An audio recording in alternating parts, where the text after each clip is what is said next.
Nairobi, the capital city of Kenya, is quickly earning the title of Africa's Silicon Valley. Just like California's famous tech hub reshaped the US economy, Nairobi is reshaping Africa's digital future. How did a city once known for safaris and tourism transform into the center of groundbreaking innovation? Stay tuned, because this story is packed with bold startups, big money, and global tech giants all betting on Kenya's next chapter. Chapter 1. The Spark That Lit Silicon Savannah.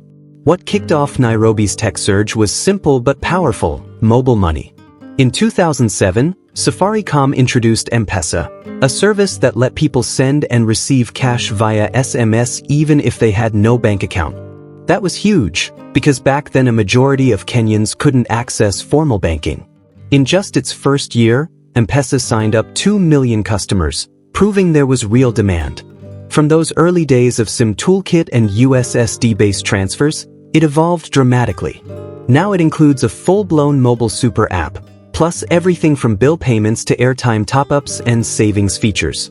These changes didn't happen in a vacuum. As the service expanded, financial inclusion in Kenya jumped. Before M-Pesa, only about 23% of the population had access to formal financial services. Fast forward, and that's pushed past 80%.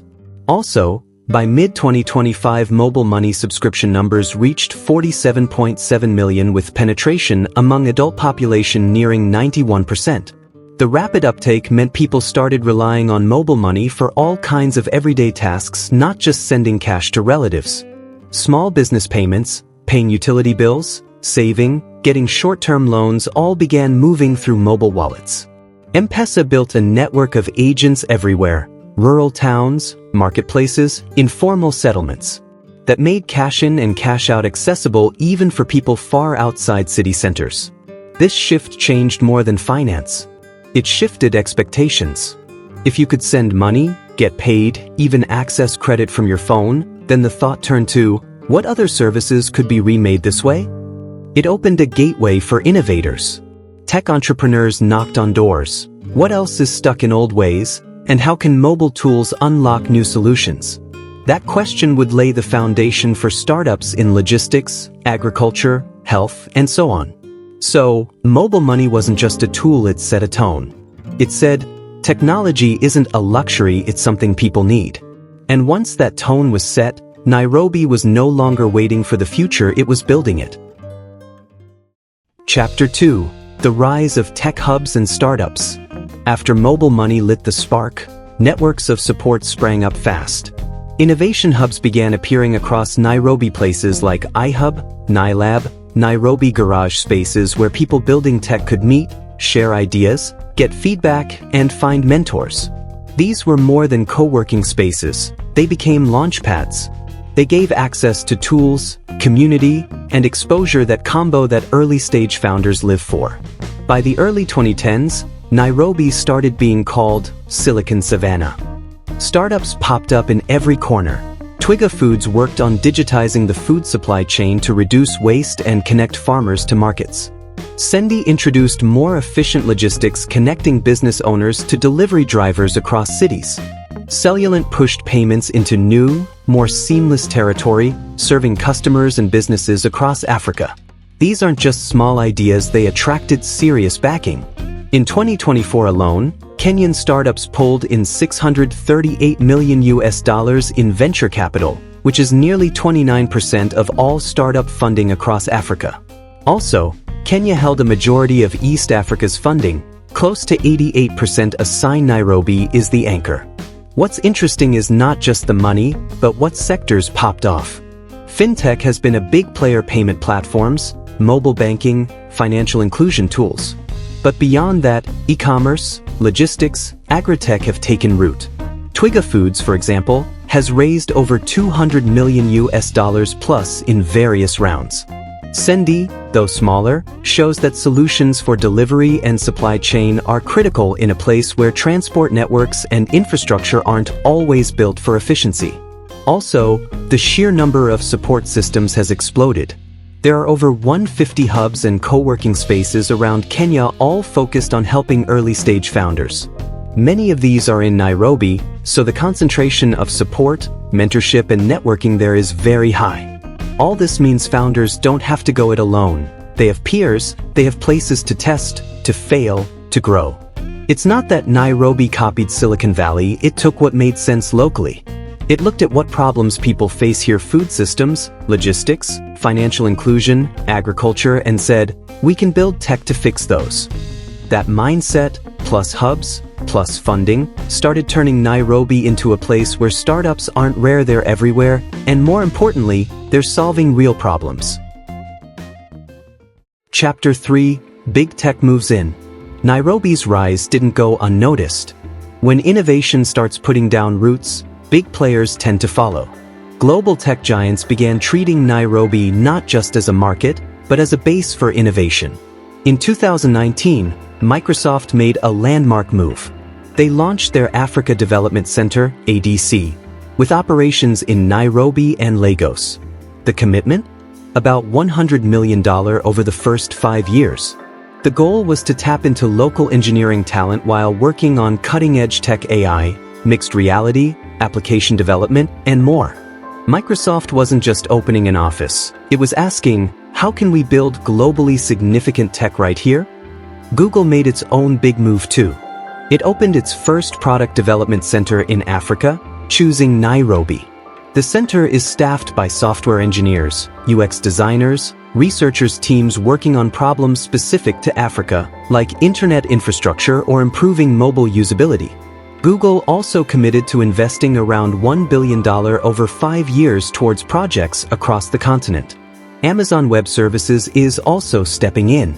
Nairobi now hosts an AWS Skills Center community classroom, in partnership with University of Nairobi.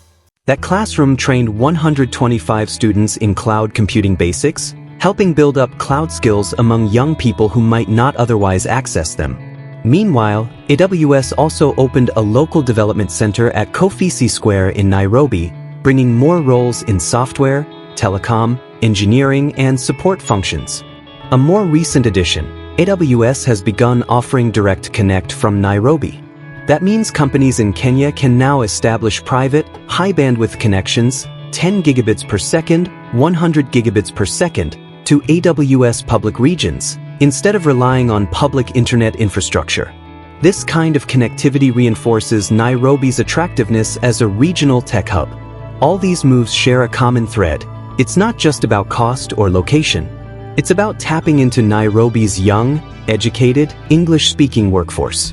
Graduates from universities like Strathmore, Nairobi University, and others are building skills in software engineering, cloud architecture, AI, user experience design.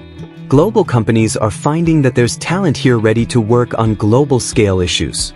With these developments, Nairobi shifts from being a place startups grow to being a place where global tech firms center research, development, cloud operations, and innovation. It becomes a battleground for talent, yes, but one where local innovation holds its own. Chapter 4: Challenges and the Road Ahead. Of course, the road to becoming Africa's Silicon Valley isn't smooth. Nairobi has made giant leaps, but some obstacles remain strongly in view. One big issue is infrastructure gaps. Reliable electricity isn't always guaranteed, especially outside of central Nairobi. Internet connectivity varies hugely between urban and rural areas. Less than 30% of rural households have reliable internet, while urban connectivity rates are around 80%. Even within the city, high-speed internet can be spotty, costs are steep, and power outages still disrupt work. Then there's the talent challenge. Kenya has many young people eager to work in tech, but there's a shortage of specialists in emerging areas like AI, machine learning, cybersecurity, and biotech.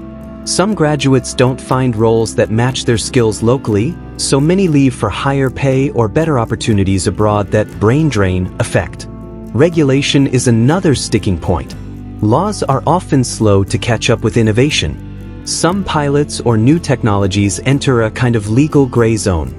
The Robotics and AI Bill of 2023 was rejected in Parliament, in part because stakeholders said it didn't consult enough people and might stifle progress instead of helping it.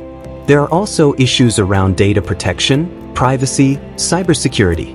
For example, Kenya lost $29.5 billion, $230 million, in 1 year to cybercrime. Access to funding is still uneven.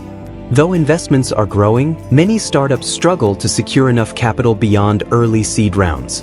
Venture capital tends to favor certain sectors or well-connected teams. And often there are high interest rates or difficult terms for small businesses. Despite all that, Nairobi keeps pushing. These challenges are forcing founders to innovate differently to make resilience part of their playbook. From solar backup power for offices, to local training programs for tech skills, to lobbying for better regulation, all these efforts are underway. There are more than 500 startups active, billions in funding, though fluctuating, and global eyes on Kenya's tech ecosystem. That momentum suggests Nairobi isn't just learning as it grows, it's doing so at speed. The big question isn't so much whether Nairobi will become Africa's Silicon Valley, it's whether it'll rewrite what people expect a tech hub to look like. Can other hubs match its combination of urgency, creativity, and local problem solving? If Nairobi keeps handling its bumps, power, regulation, talent, and if policy and infrastructure catch up, it may shift the goalposts entirely. If Nairobi's journey from a safari hotspot to Africa's Silicon Valley intrigued you, hit that like button and subscribe for more insights. Got thoughts or questions? Drop them in the comments below, we'd love to hear from you. Until next time, keep exploring the future of innovation.